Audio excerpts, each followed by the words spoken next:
কি অবস্থা ভাই লোকস? কেমন আছেন সবাই? আছি আলহামদুলিল্লাহ ভালোই। বাজতেছে রাতের প্রায় 10:30 11টার মতো।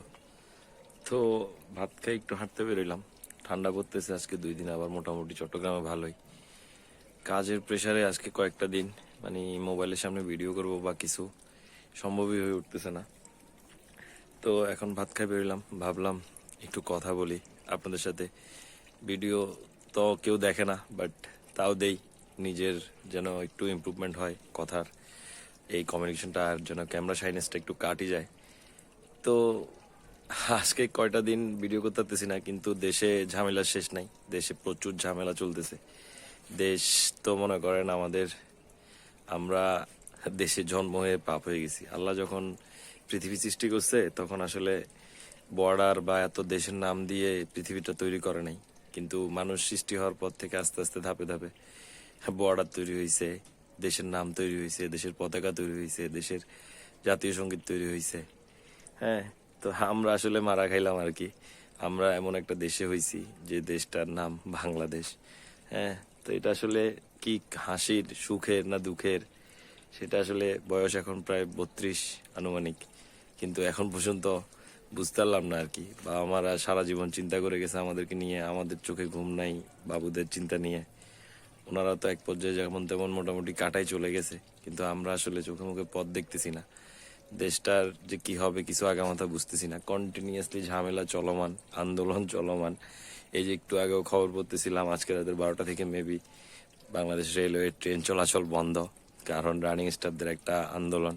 তারা অনেক আগে থেকে আন্দোলনটা করতেছিল, গত সরকারের আমলেও আন্দোলনটা চলতেছিল, কিন্তু কোনো সুরা হয় নাই। কিন্তু এখন তারা একদম ট্রেন স্টপ করে এই আন্দোলনটা করতেছে। কালকে দেখলাম শিক্ষকদেরকে পুলিশে মারধর করলো, ওরা একটা আন্দোলন করলো, শিক্ষার্থীদের সারা রাত গ্যাঞ্জাম মারপিট।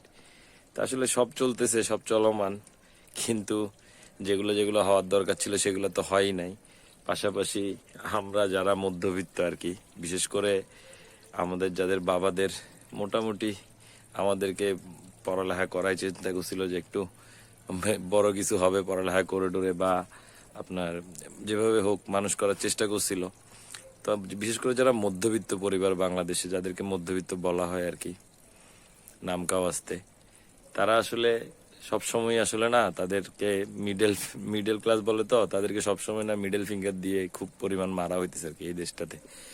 সব দিক দিয়ে সরকার বলেন, আশেপাশে বলেন, সব সময় এই শ্রেণীটা মানে একটা খুব ঝামেলার ভিতর দিয়ে যায়। আমরা বিশেষ করে এখন যারা আমরা 90s কিড, হ্যাঁ আমরা যারা 90-এর দশকে যাদের আমাদের জন্ম আর কি, তারা এখন যে মানে কি পরিমাণ একটা হার্ড লাইফের ভিতর দিয়ে যাচ্ছে মানে এটা বলা যাবে না, বোঝানো যাবে না কাউকে যে কি পরিমাণ একটা হার্ড সময় যাচ্ছে। সবার বাবা মা ওল্ড হইছে, এজ হইছে। হ্যাঁ, এই সময়টাতে সবার উচিত আমাদের বাবা মা থেকে শুরু করে পরিবারের সবাইকে আগলায় রাখা, তাদের রেসপন্সিবিলিটি গুলাকে নেওয়া। কিন্তু আমরা এমন একটা ক্যাচালে আছি, আমাদের দেশটা এমন একটা ক্যাচালে আছে, কি দেশ ঠিক হবে, কি আমাদের কেরিয়ার ঠিক হবে, কি কি হবে মানে আগামাথা বুঝতেছি না কিছু। জীবনটা মানে একটা জায়গায় আসি মনে হচ্ছে থমকায় আছে, স্টপ হয়ে আছে।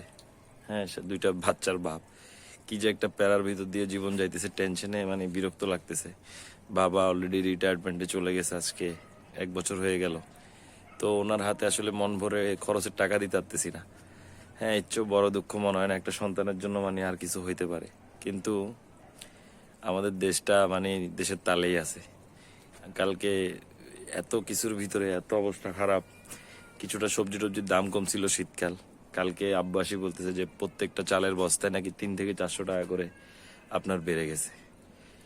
তো প্রত্যেকটা জিনিস যেগুলো প্রয়োজনীয় মানুষের, সেগুলোর উপরেই আসলে কেমন জানি প্রতিনিয়ত দাম বেড়েই যাচ্ছে। হ্যাঁ, এখন পর্যন্ত সেগুলো কমার কোনো ঠিক ঠিকানা নাই। সরকার গঠন হইলো, নতুন সরকার আসলো, তাদের যে আসলে কি কাজ, তারা কি করতেছে, আমরা আসলে খুবই কনফিউজড। এইভাবে যে চলতে থাকলে দেশটা যে আসলে কোন দিকে মন নিবে কিছুই বলা যায় না। কন্টিনিউয়াসলি সারা দেশেই প্রবলেম চলতেছে, একটার পর একটা। আমরা যারা কষ্ট করতেছি, চিন্তা করতে চেষ্টা করে যাচ্ছি যে কষ্ট করে কোনো রকম জীবনটাকে একটু গোছায় তুলবো, কিন্তু কোনোভাবেই না মানে সম্ভব হয়ে উঠতেছে না।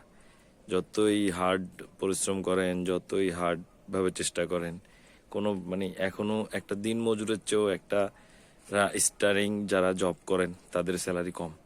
চিন্তাও করা যায় না এই দেশটার কি একটা অবস্থা। একটা লেবারের যে স্যালারি, একটা ছেলে সে যদি অনার্স মাস্টার্স করার পর একটা জবে ঢুকে, হ্যাঁ, তার স্টার্টিং স্যালারি যেটা হবে সেটা যদি পার ডে কাউন্ট করেন, সেটা ওই লেবারের স্যালারির চেয়েও কম হবে। এরপরে তো অফিসে যাওয়ার পর সে নতুন একটা জগতে যায়, নতুন একটা সিস্টেমের ভিতরে যায়। অফিস স্টাফরা দূর থেকে যত মনে হয় যে কর্পোরেট জবগুলো অনেক মজার, কিন্তু কর্পোরেট জবের যে হাসাল, সে হাসেলের ভিতরে পড়ে না মানুষ আরো বেশি, কি বলে এটাকে, মন মানসিকতা থেকে শুরু করে সবকিছুই আসলে তখন আরো খারাপের দিকে চলে যায়। আসলে পুরুষ মানুষ আমরা, আমাদের আসলে দুঃখ তো মনের অন্তরালেই রাখতে হয়। কিন্তু চেষ্টা তো করে যাচ্ছে সবাই, চেষ্টা করে চিন্তা করতেছে যে একটু কষ্ট করে যেভাবে হোক পরিবার পরিজনের মুখে হাসি ফুটাবে, ইনকাম করবে, ইনকাম করে ঘরে টাকা আনবে। কিন্তু সেই টাকাটা আর ঘরে আসতেছে না কোনোভাবেই। টাকার অঙ্কে যতটুকু দেখা যায়, কিন্তু বর্তমান বাজার ব্যবস্থাপনা থেকে শুরু করে আদার সবকিছু এমনভাবে আমাদেরকে গ্রাস করছে যে সেই টাকার অঙ্কটা এখন শুধু মানে মানে অঙ্কই মনে হয়। সেটা কোনোভাবে আর সেটার কার্যকারিতা দেখি না, যে সেই অঙ্কে যে পরিমাণ কাজ হওয়ার দরকার ছিল সেটার কোনো অবস্থা দেখি না। হ্যাঁ, তা আসলে খুবই হতাশ এই দেশটাকে নিয়ে। আমরা জানি না, আমাদের বাবারা তো মোটামুটি পার করে ফেলছে, আমরা যে কিভাবে কি করব চোখে মুখে পথ দেখতেছি না।